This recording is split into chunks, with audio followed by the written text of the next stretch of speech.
10 millimeter, the caliber you know that I love. I honestly believe it's one of the best, if not the best, calibers chambered for self-loading handguns. So a gun popped up on my radar. It's the Glock 40 MOS. This pistol. This handgun has an inch longer barrel than the standard Glock 20.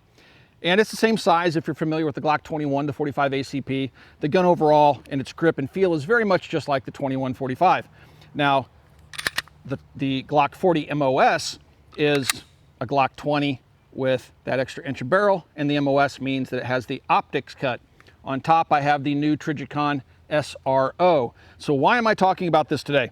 Well, we're getting ready to head down to Texas, do some hunting, and I always like to carry a handgun along with me just in case I need it. And I thought, what the heck, if the opportunity presents itself to take a javelina or a pig or something like that with a handgun, I would really like to have a 10 millimeter with me versus the little snub-nosed 38 Ruger SP101 I carry with shot shells in it for snakes. Now, I know the snakes are bad down there right now. We have friends where we're getting ready to go to. They're saying the snakes are out everywhere, but still, I can pop a snake with one of these. I've done it many times in my life. But so anyway, I wanted that 10 millimeter, but I wanted to find out something else about it, and that is, do I really gain much by having that extra inch of barrel length? If you take a look at the 1911 that I have here, this is a Delta Elite, it has 5-inch barrel, and it's a little bit shorter than the Glock 40. So, do we really gain anything from that other than just looking really, really cool? We're gonna find out. We're gonna put it on the chronograph. Brought out some different loads that I plan on carrying at least one of them while I'm in the field. I did pick up a chest rig for this handgun, so it's going to be carried like this. And it's a company by, the website's Gunfighter Inc.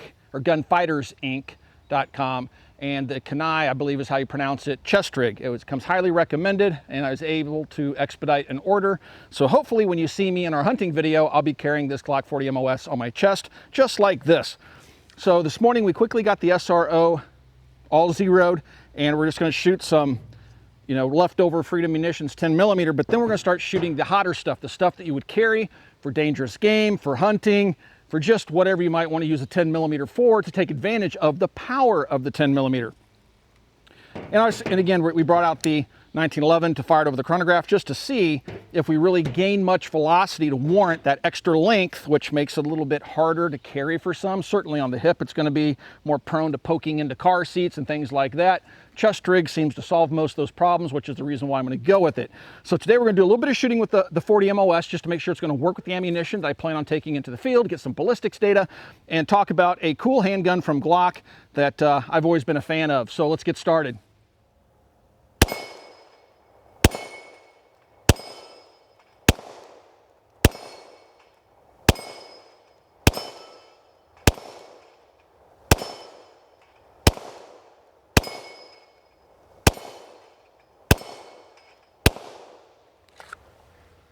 The Colt Delta Elite. It's a classic 1911, is chambered in 10 millimeter. Again, it has a 5-inch barrel and it uses an 8-round magazine. Now, the Glock 40 MOS has a 15-round magazine, so it almost has double the capacity of the 1911, which is what's drawing me towards that handgun.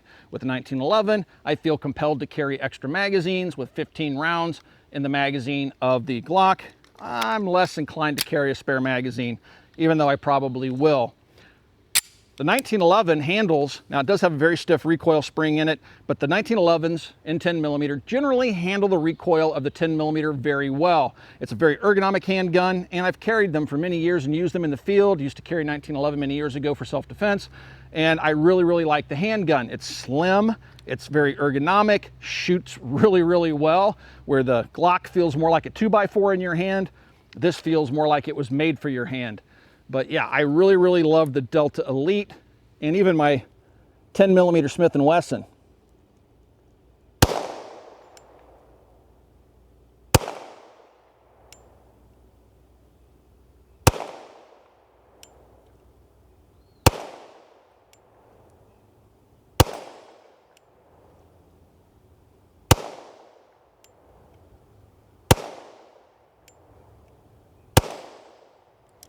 So, very smooth shooting, very flat shooting, although these aren't the hottest of 10 millimeter loads.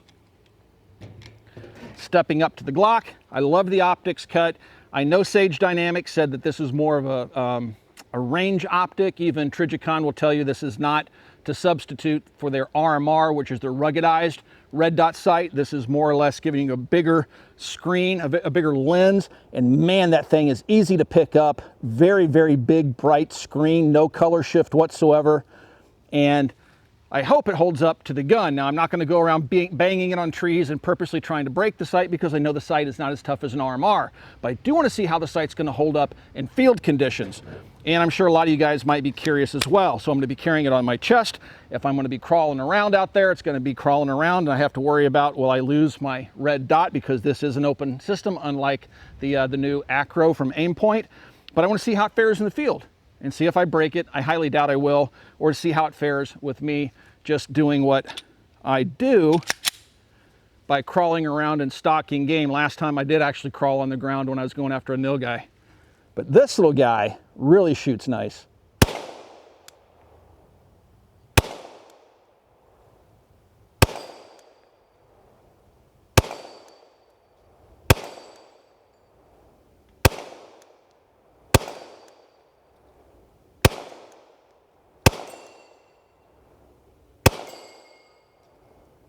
I'm shooting at like 50 yards at our challenge targets, the rotators, and knocking those plates off.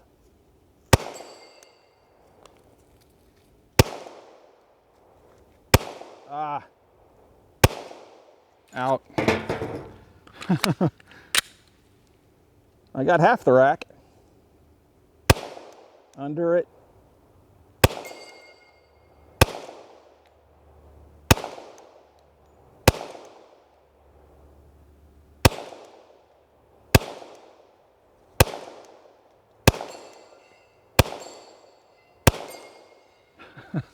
I was really sucking there for a second. That's quite the distance to be shooting a handgun. We got a little hostage target way out there.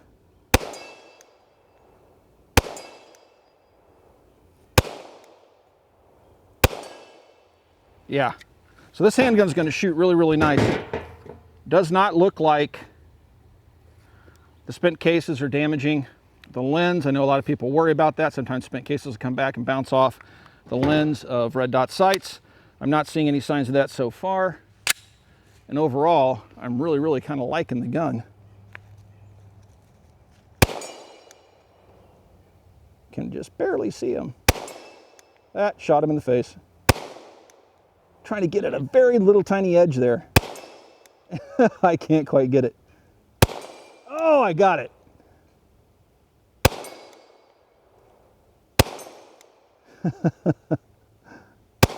Oh, just off the edge.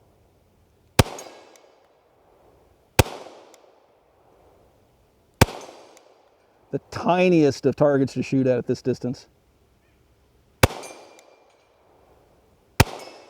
Yeah. Ah, I totally jerked that one. All right. So anyway, starting to get used to this thing. It really does feel like a 2x4. But fortunately for me, I have big hands. It is set up so you can put additional length on the grip if you really want that sort of a thing. But man, I have Yeti hands as it is, and this is like holding a 2x4. But still, despite that fact, the gun shoots really, really good for me. I'm gonna try to get used to it, get used to SRO, try to make sure this thing's perfectly dialed in for the ammunition I plan on using in the field. But man, what a cool gun. Some of you guys said you wish the dust cover extended all the way out. I think that'd look a little bit goofy. I like the looks of the gun, and I certainly like the way it shoots so far.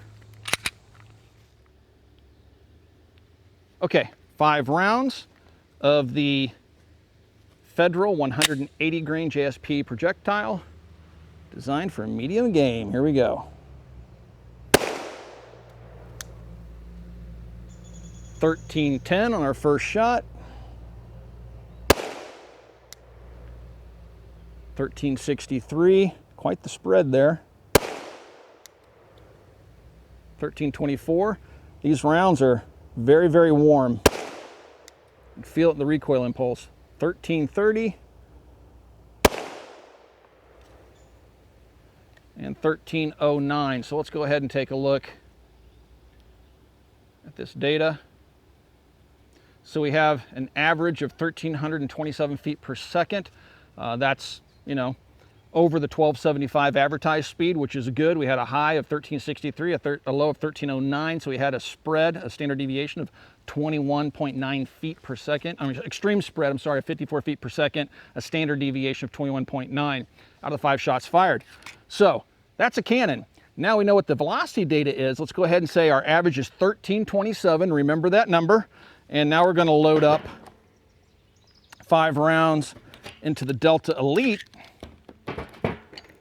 and see what type of velocity information we get from this. Let's see if it drops back down to that 1275 advertised muzzle velocity. All right, let's go ahead and start a new series.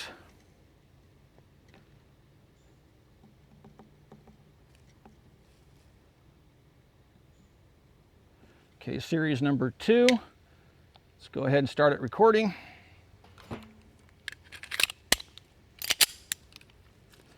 All right, same Federal 180 grain JSP rounds, medium game, out of the Colt Delta Elite.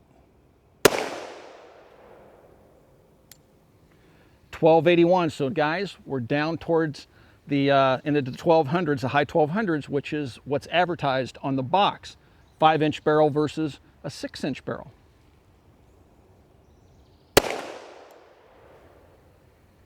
Again, 1267, right on the money with what they're advertising as the standard velocity at the muzzle. 1321.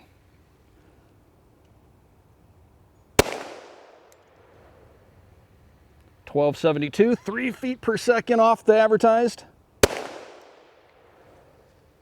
And 1264. So, as you can see, out of the 5-inch barrel, let's go ahead and get our average. 1327 is the number I wanted you to remember.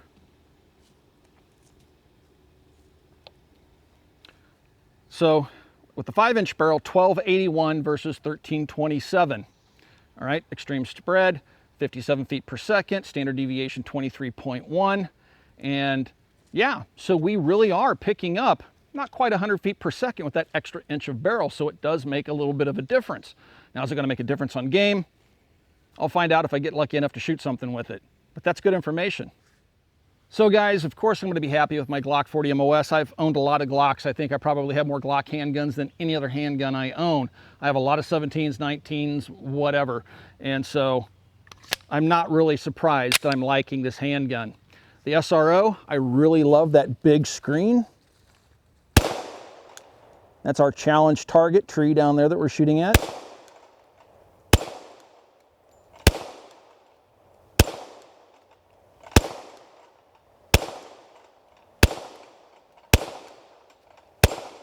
So yeah, this handgun just shoots really, really good.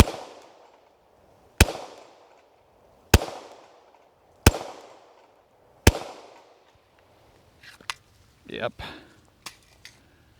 Man, I hope something gives me a shot at it down in Texas. I would like nothing more than to take out a pig with my new 40 MOS.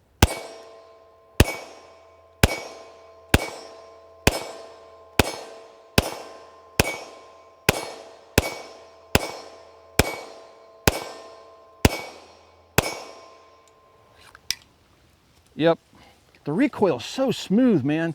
Making a 10mm feel like a warm 9mm, but it's all that weight in that slide. Yeah, what do you guys think? Do you like that SRO on there? How about some, let's shoot a video of the Mac eye view so maybe you guys can get an idea what this SRO looks like to me, because I'm telling you, I like it. I like it a lot. I like the field of view. I like the fact there's no color shift. And it's really fast to pick up with the RMR. Sometimes you're kind of hunting around for the dot.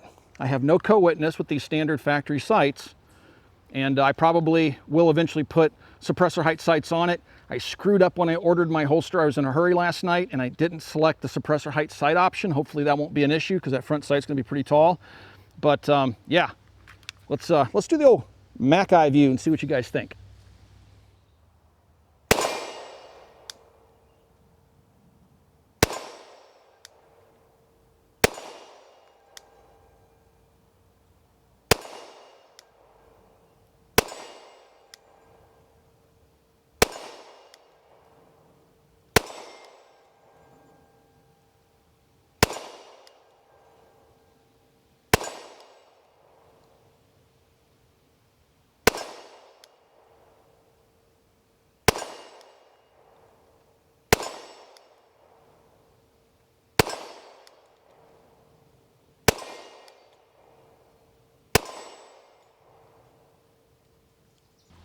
Another ammo choice that I have on hand is some Underwood ammunition with the Lehigh Defense projectile. You guys know I love this ammunition, the 9mm defensive loads I actually carry in my carry gun. And this one is a 10mm with a 115 grain bullet. It advertises it at 1,700 feet per second. So, I have 5 rounds loaded into the magazine of my Glock 40. Let's go ahead and set up the lab radar and see what we get in terms of velocity. Now keep in mind, it's advertised at 1,700 feet per second. 1699, so right at advertised speed with a 6-inch barrel. Now I will say the recoil on this is even less than it was on the Federal ammunition. So it has milder recoil, but we get that velocity up there. We'll take a look at the kinetic energy here shortly.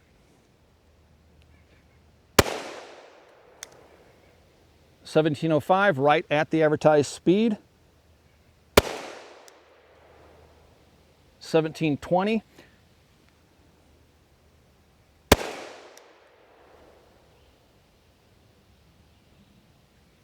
It says shot 4, so I think we got another 17.20 maybe. Let's see if it counts as shot 5.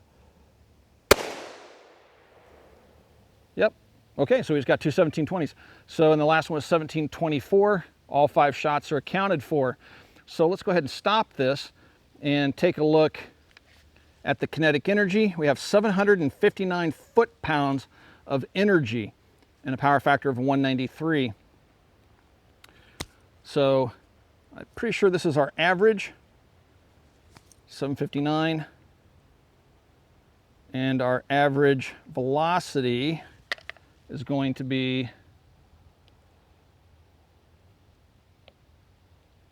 average velocity of 1714, the highest 1724, lowest 1699, standard deviation of 11.1, and extreme spread of 26 feet per second.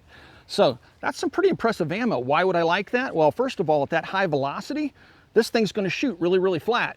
So you don't have to worry about bullet drop at distance. Now, it's not going to be a major issue, guys. It's not like I'm going to be shooting 300 yards with a handgun. This is, 50, 75 yards maybe, if I'm not shooting off of a rest or against a tree or something like that. So, out of a rifle, maybe a bigger deal if you're shooting a 10mm carbine out of a handgun. But still, I like that flat shooting, high velocity. I also like the fact that it has very mild recoil as compared to the heavier loads. Let's see what we get out of a 5-inch barrel. See if we maintain that 1,700 feet per second. Again, very muted recoil impulse. 1681. Guys, so this powder's burning really, really fast. It's right up there, close to 1,700 feet per second out of a 5-inch barrel. 1672. 1659.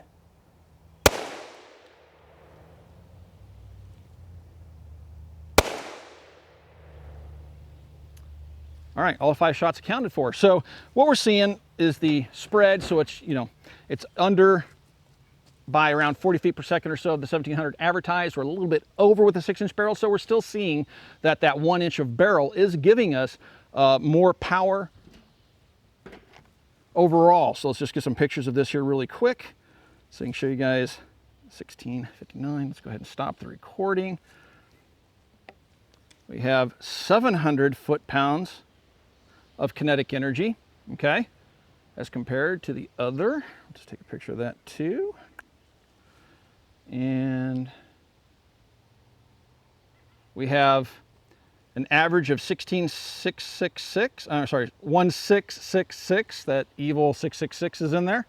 And we have the high of 1681, low of 1656, 10.2 standard deviation, 25 feet per second extreme spread. So there you guys go. I'll leave it up to you guys whether or not you think that extra inch of barrel is worth it or not. Me, I'm kind of happy with it. On carrying on a chest rig, I think it's going to be very comfortable, easy to use based upon what I've seen others talk about with that Kenai rig. So I'm going to go with that 1 inch of barrel, even though I love my 1911s.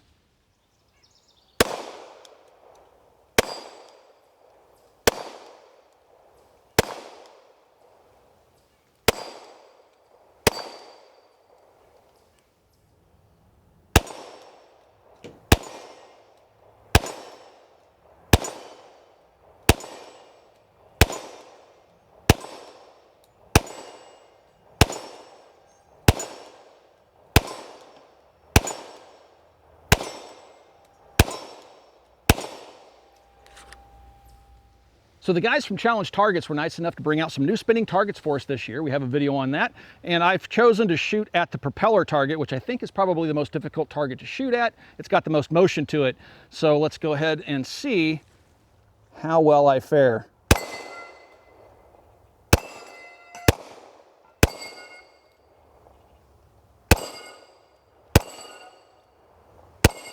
All right, so as long as that pig is running in a circular motion up and down, I think I got it covered with the Glock 40 MOS.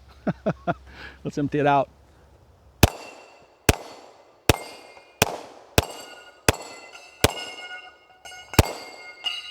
Should have one more magazine in here.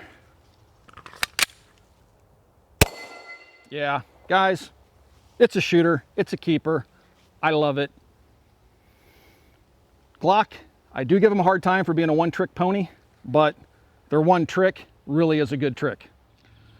Well, guys, I'm really looking forward to our hunt down in Texas and taking my new Glock 40 MOS. We do have them at Copper Custom. These guns retail for right around $700, so they're a little bit more expensive than your average Glock. They do have the MOS cut, which means you can put different types of red dot sights or optics onto the gun. Do keep in mind, though, Glock has to do things their own special way, so the MOS system can be a little bit of a pain in the rear end. I had to take the mounting screws and cut them down a little bit because you really only get like 3 or 4 threads engaging into the mounting plate of the factory MOS system.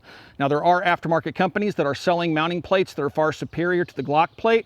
Why Glock has to be special in that regard, I don't know. Just know that they are, and it can be a bit frustrating. But once you get the sight on the gun, it really does shoot nicely. The only thing I want to do to it now is put some backup sights on it so I can see through it just in case I do get that emitter covered in crud. The gun shoots great. It's nice and heavy. I mean, it's not stupid heavy, but the weight's in the right spot being out front. As you guys can see from me shooting the gun with 10mm, it's insanely controllable. Having 15 rounds of what equates to a .357 Magnum sitting here on your chest in case you need it is pretty darn comforting, guys. We have been doing this 11 years and we couldn't have done it without your support.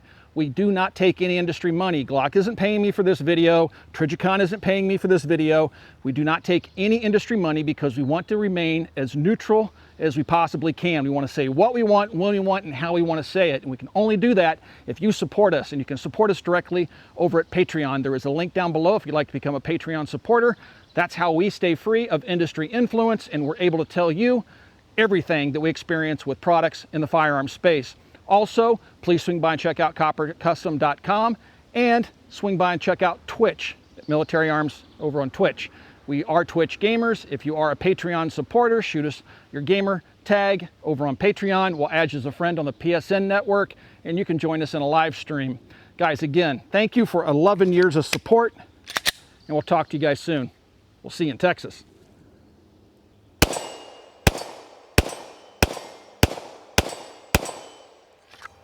Last 7 rounds. Bye, guys.